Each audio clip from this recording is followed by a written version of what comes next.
Modern cosmology suggests the observable universe may end at a structured boundary about 46 billion light-years away, where familiar physics begins to weaken and behave unpredictably. This sense creates a quiet psychological tension, as reality appears limited by an unseen horizon that shapes perception and meaning. Data from the James Webb Space Telescope and cosmic microwave background studies have reopened questions about what lies at the edge of observation.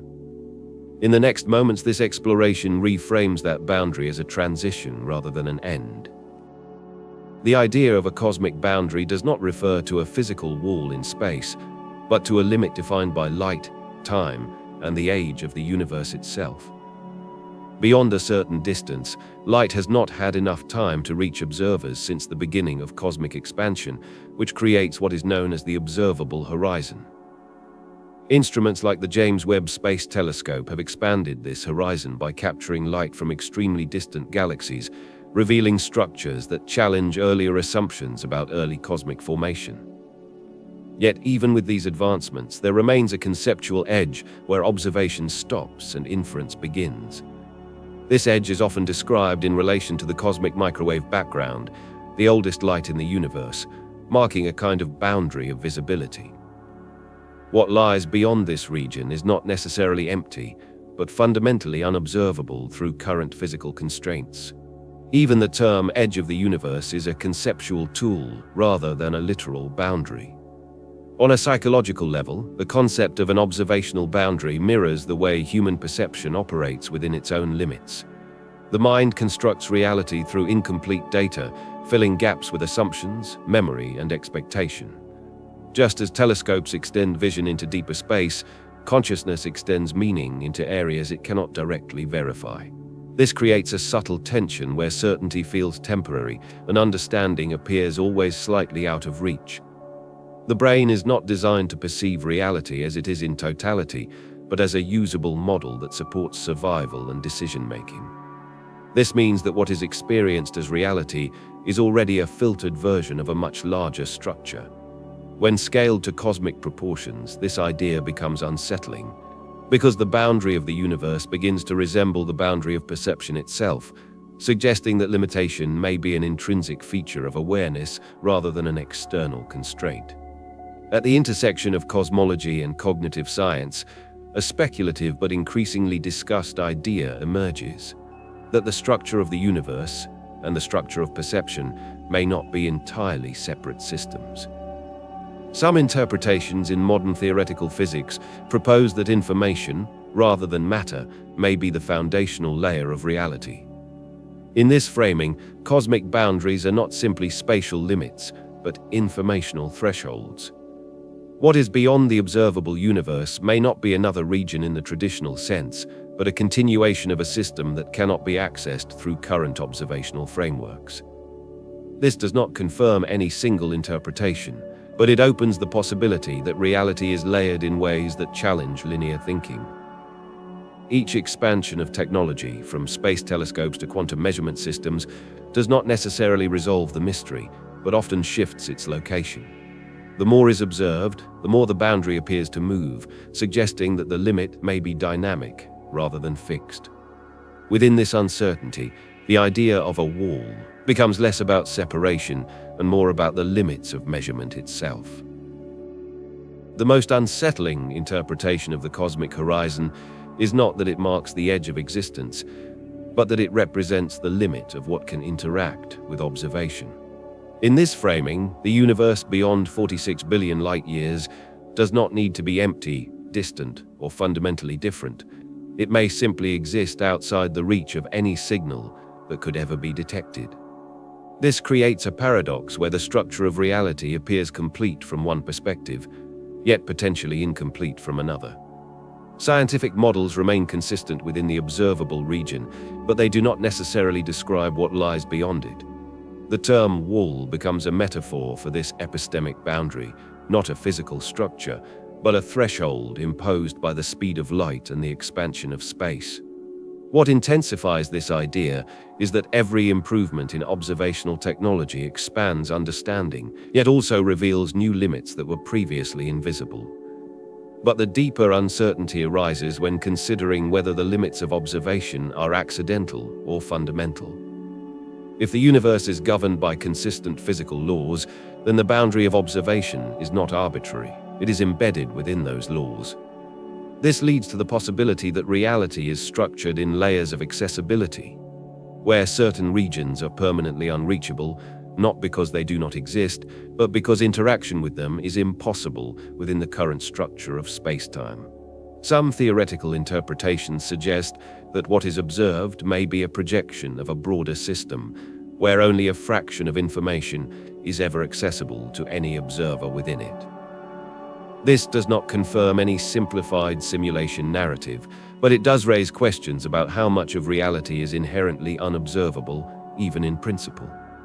As these ideas expand, the concept of a fixed universe becomes less stable, replaced by a model where boundaries are dynamic, informational, and dependent on the observer's position in space and time.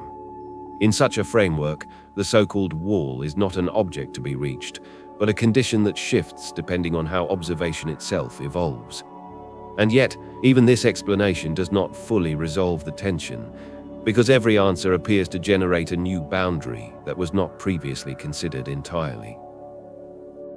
The human cognitive system operates through layers that are not directly accessible to awareness, yet they continuously influence perception, interpretation, and decision-making.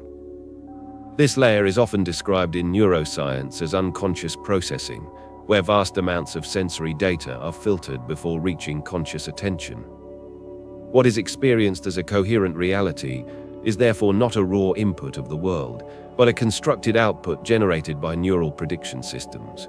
These systems constantly compare incoming signals with stored patterns, adjusting perception to reduce uncertainty. In this sense, awareness functions less like a passive receiver and more like an active model builder, continuously reconstructing reality in real time. The majority of mental operations occur outside conscious awareness, yet they determine what becomes visible, meaningful, or ignored. This creates a hidden architecture of cognition where experience is shaped before it is ever recognized as experience. When viewed at scale, this structure resembles a layered processing system, where each layer refines and restricts information flow. The significance of this model is not only biological, but philosophical, because it implies that what is perceived as the world is already an interpretation shaped by internal mechanisms that remain unseen. The boundary between internal processing and external reality becomes less distinct, suggesting that perception itself is an interface rather than a transparent window. Within predictive processing frameworks, perception can be understood as a continuous hypothesis about the environment, updated through incoming data. This means the brain is not simply reacting to reality, but actively generating expectations that shape what is later confirmed or rejected. Even sensory experience such as sight and sound is influenced by prior probability distributions formed through memory and adaptation. As a result, stability in perception is achieved not through direct access to reality, but through the consistency of internal modeling. When these models become deeply ingrained, they define what feels real, even when alternative interpretations might exist outside immediate awareness. This cognitive architecture raises a broader implication. Perception does not merely reflect reality, but actively participates in constructing it. In neuroscience and philosophy of mind, this is often discussed through models of predictive perception, where the brain continuously generates hypotheses about the world and adjusts them based on incoming sensory feedback. However, what becomes significant is that these hypotheses are not neutral. They are shaped by prior experience, biological constraints, and evolutionary priorities. This means that two observers exposed to the same external environment may construct slightly different experiential realities based on internal differences in processing. At a larger scale, this suggests that what is considered objective reality is accessible only through subjective filtering systems that cannot be bypassed. Even scientific measurement, while highly precise, depends on instruments that extend perception rather than eliminate interpretation. In this sense, reality is not directly observed but inferred through layers of mediation. The idea becomes more complex when considering that the brain does not distinguish between externally sourced data and internally generated simulation during certain processes such as memory, imagination, or prediction. These mechanisms overlap, creating a continuous spectrum between what is real, remembered, and anticipated. When extended to cosmological thinking, this framework introduces a profound question. If perception is always mediated, then any understanding of the universe, including its boundaries, is shaped by the limitations of the system attempting to observe it. Within this perspective, even the concept of a fixed cosmic edge becomes less absolute, because edges depend on the capabilities of the observer rather than inherent properties of space itself. As observational tools evolve, the perceived structure of the universe also evolves, not because the universe itself changes, but because access to information expands. This creates a dynamic relationship between knowledge and limitation, where each advancement reveals both clarity and new uncertainty. The boundary, therefore, is not a single line in space, but an evolving interface between what can be measured and what remains beyond measurement. This layered model of perception extends naturally into behavior, where repeated experiences shape automatic responses that operate below conscious awareness. In behavioral neuroscience, learning is often understood through reinforcement mechanisms, where actions are strengthened or weakened based on outcomes. Over time, these reinforced patterns become encoded as habits, allowing complex behaviors to occur with minimal cognitive effort. This efficiency comes at a cost, as it reduces the need for conscious evaluation in familiar situations. As a result, much of human behavior is governed by automated scripts that were formed through repetition, environment, and emotional association. These scripts determine how situations are interpreted and how responses are generated, often before reflective thought can intervene. When viewed collectively, behavior becomes a structured output of internal programming shaped by both biology and experience. Importantly, this programming is not fixed. It remains adaptable through new inputs and sustained changes in attention and environment. However, most changes occur gradually, as existing patterns resist modification due to their efficiency and stability. This creates a tension between adaptability and inertia within the behavioral system. At a deeper level, this suggests that freedom of action is not absolute, but constrained by the architecture of learned responses, even though modification of that architecture remains possible under specific conditions.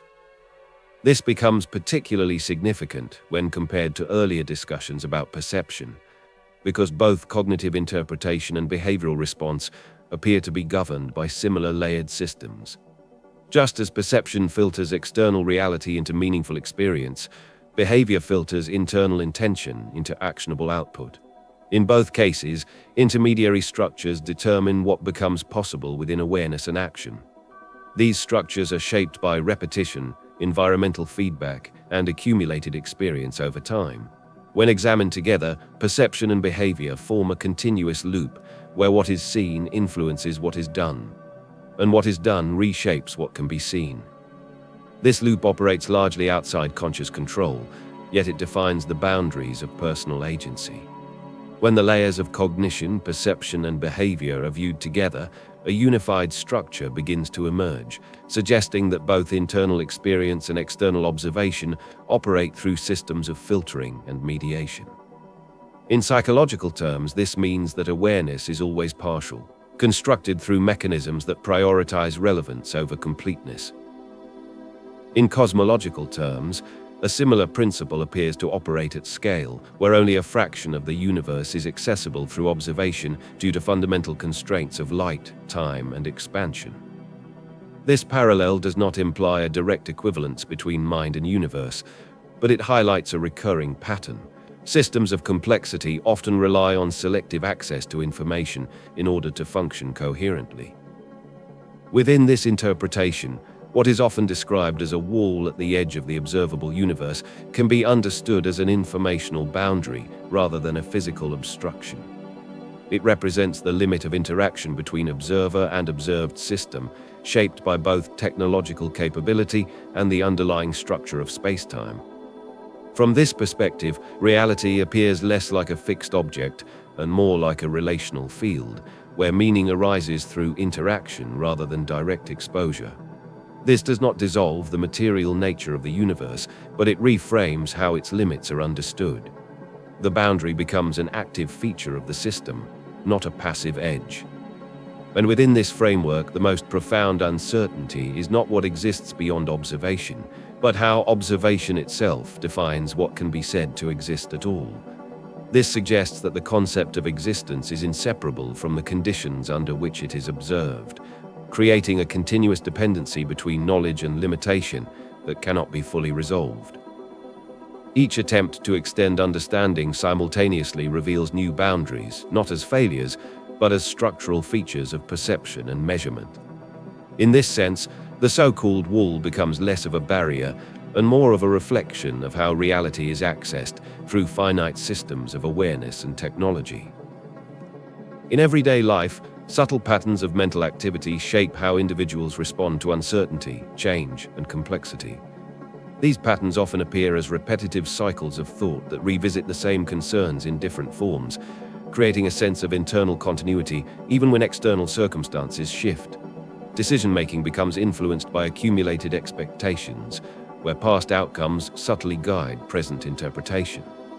Over time, this produces a psychological environment where certain possibilities feel more accessible than others, not because they are objectively more probable, but because they are more familiar to the cognitive system. This familiarity reduces perceived risk, but it can also limit openness to new interpretations of experience. Within this structure, the mind often organizes information into stable categories that simplify reality, even when such simplification excludes important nuance. As these internal structures become reinforced, they begin to operate automatically, shaping perception before conscious reflection can intervene. The result is a lived experience where much of what feels like choice is already influenced by pre-configured patterns of attention and response. This dynamic can manifest as a quiet sense of repetition in daily experience, where situations appear different on the surface, but feel familiar in underlying structure. Emotional responses may arise that seem disproportionate or difficult to trace, yet they often originate from deeply established interpretive frameworks. Moments of uncertainty can therefore feel heavier than their immediate context would suggest, because they activate broader internal patterns associated with memory and expectation. Even in periods of relative stability, there can be an underlying awareness that perception is filtered and that clarity is always partial. This creates a subtle tension between the desire for understanding and the recognition that complete understanding may not be directly accessible. Within this tension, individuals may experience both comfort in familiarity and restlessness toward limitation, forming a continuous interplay between stability and change. These experiences are not isolated events, but expressions of how cognitive and emotional systems interact over time, shaping a consistent yet evolving sense of reality. This pattern reflects how perception organizes lived experience into coherent continuity. The structure of perception and thought can be observed as an ongoing process rather than a fixed state. Attention continuously selects fragments of experience, assembling them into a coherent narrative that feels stable but remains dynamic beneath the surface. Within this process, much of what is taken as certainty is actually the result of repeated internal modeling, refined through exposure and memory. By recognizing this layered construction, awareness can begin to observe its own mechanisms without immediately identifying with them. Thoughts, reactions, and interpretations can be seen as events within a system rather than absolute reflections of reality. This shift in observation does not remove uncertainty, but it alters the relationship to it, revealing that uncertainty is not an error in perception, but a fundamental condition of limited access to information. As this perspective develops, the boundaries between observer and observed become less rigid, allowing experience to be understood as a continuous interaction between internal processes and external input, unfolding moment by moment without final resolution. This awareness remains open-ended, continually expanding with each new perception. When the idea of boundaries is examined closely, it becomes less about separation and more about perception itself. The universe appears not as a finished structure, but as a system defined by what can and cannot be observed from within it. Human awareness reflects the same principle at a smaller scale, where understanding is shaped by limits that are not always visible. Between cosmic horizons and inner perception, a shared structure emerges. Reality is known only through partial access. Each expansion of knowledge does not eliminate mystery, but redistributes it into new forms. In this sense, the so-called wall is not an ending, but a condition of seeing. And what remains beyond it is not absence, but the continuation of what has not yet been reached.